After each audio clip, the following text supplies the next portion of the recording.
25. And one of the best-known men in the country is Death Valley Scotty. Newspapers across America have told wild stories about him, and once again he's been rocketed into the public eye, this time through his castle. Ding-a-ding-a-ding-a-ding. That was good. This time through his castle in Death Valley. Secret gold, mysterious money. Now is your chance to hear the truth. Ladies and gentlemen, we please welcome to the stage Death Valley Scotty.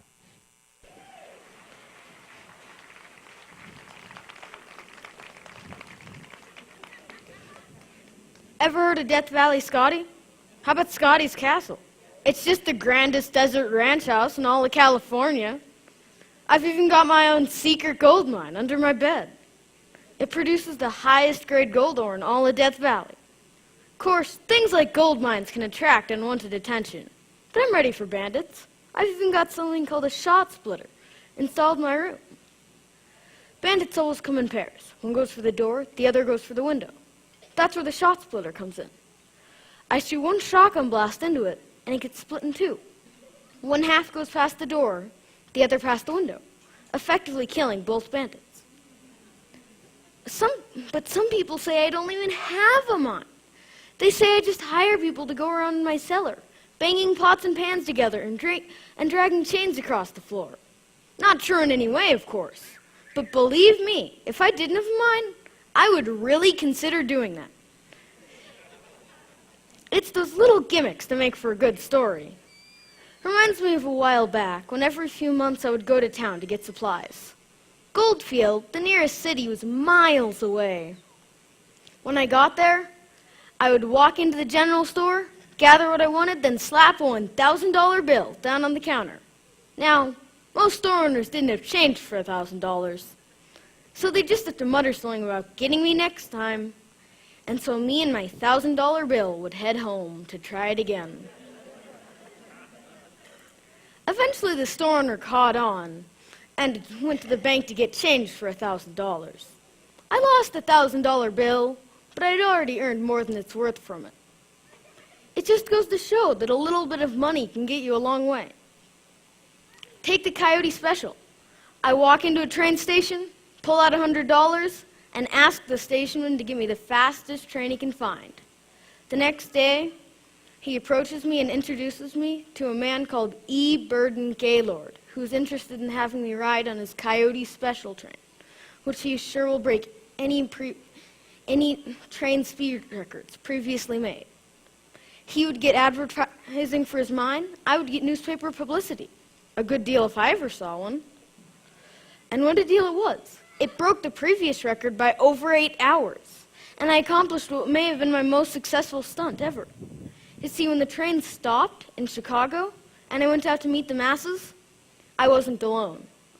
A mangy yellow stray of a dog followed me out of the train. When the crowd saw it, they went wild, breaking into shouts and whispers. When they quieted down, I began to speak. I said, I decided I wanted a dog that has no owner. Not one with any fancy pedigree or one that knows anyone. Just a homeless, hungry cur that hasn't had a squirrel meal for the last week and doesn't know where it'll get the next. I've given this dog a $1,000 collar, and now I'm giving it a train ride. The crowd went crazy.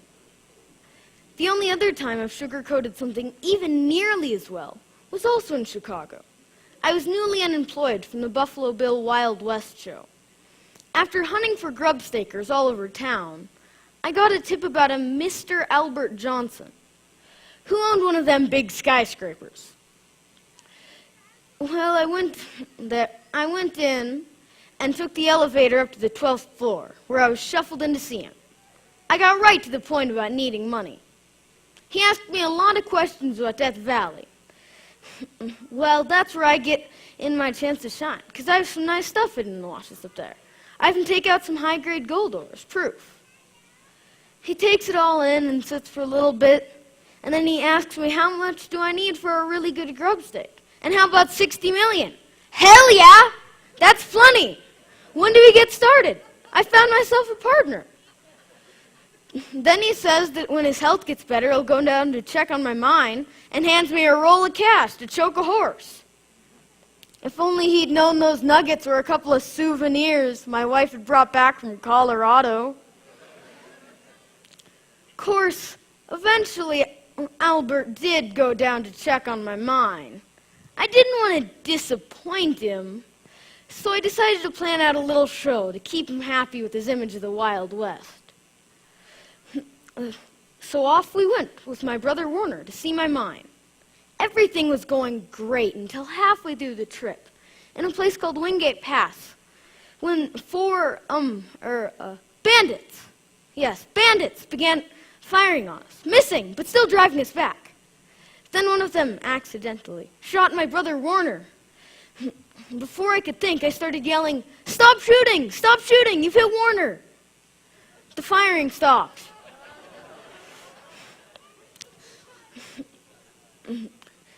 Warner lived because of it, but it became obvious I was a fraud.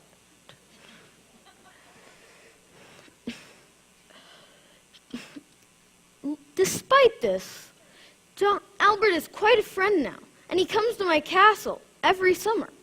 Now, you might be wondering why someone would go out to Death Valley in the summer. Johnson says it helps with his arthritis. He even brings along his little wife, Bessie. Come to think of it, she's kind of the reason this castle got built. She didn't take too kindly to finding a scorpion in her boot. In fact, she flat out refused to come back to Death Valley until there was indoor bedding. Wait, did you hear that? I didn't either. I think my gold mine workers are slacking off. You just stay here while I go get them back to work. I'll be back in a minute with more stories. Bye.